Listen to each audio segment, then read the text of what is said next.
ಅಲ್ಲಿಯೂ ಯುದ್ಧ ನಡೆಯಿತು. ನೀವು ಹೇಳುವಾಗ ಏನು ಹೊಸ ವಿಷಯವು ಅಂತ ಭಾರಿ ಕುತೂಹಲನಾಗಿದೆ. ಇದು ನನಗೆ ತಿಳಿಯದ ವಿಷಯವಂತ ಭಾವಿಸಿದ್ದೀರೇ? ಸತಿಯರ ತಂದಿರುವುದೆಲ್ಲವೂ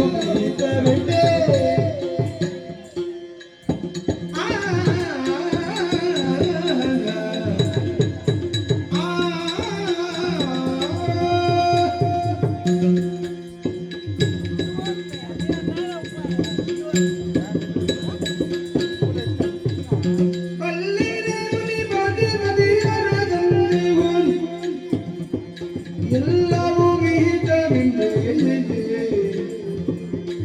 ಒಂದರೊಡನೆ ಕಲಹ ಕೈಯೇನಿಟುರ ಅಲ್ಲೆಂದನು ರಾಮನು ಬಲ್ಲೆನೇ. ನಾರದರೇ, ಈಗ ಕೃಷ್ಣ ಹಲವು ವಿವಾಹವಾಗಿದ್ದಾನೆ. ಒಬ್ಬ ಪುರುಷನಿಗೆ ಇಷ್ಟೊಂದು ವಿವಾಹ ಅಗತ್ಯವಿದೆ ಎಂದು ನೀವು ಹೇಳುತ್ತೀರೇನೋ ಅಂದುಕೊಂಡಿದ್ದೆ. ಆದರೆ ಅಂತಹ ವಿವಾಹಗಳಿಂದ ದುರ್ಜನರ ದೇಶ ಕೃಷ್ಣ ಕಟ್ಟಿಕೊಳ್ಳಬಾರದಿತ್ತು ಎಂದಿರಿ. ಅದು ಹೇಗೆ ಸ್ವಾಮಿ? ಅವರು ಸಪಾ ಅಥವಾ ದುಷ್ಟರು. ಆ ಮನೆ ಹೆಣ್ಮಕ್ಕಳನ್ನು ಕೃಷ್ಣ ಮದುವೆಯಾದ ನಂತರ ದುಷ್ಟರಾದುದೇನು ಅಲ್ಲವಲ್ಲ.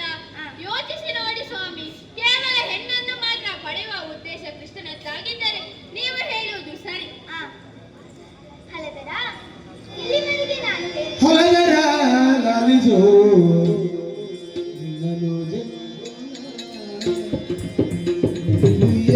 ನಿನಗೀಗಲೋ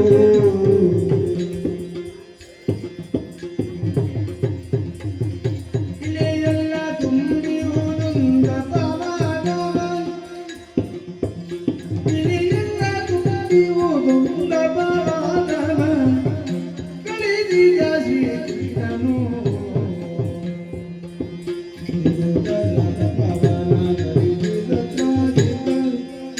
ತರಣಿಯ ಪಡೆದಿರುವ ಭರತನಂತಕ ತಮಗೀಗೆ ಲೋಪದಿ ಕರುಣೀಯದಿಲ್ಲದನು.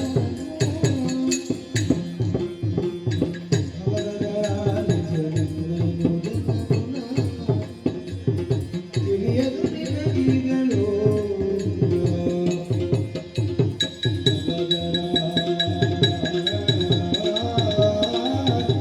ಲಾಲಿದು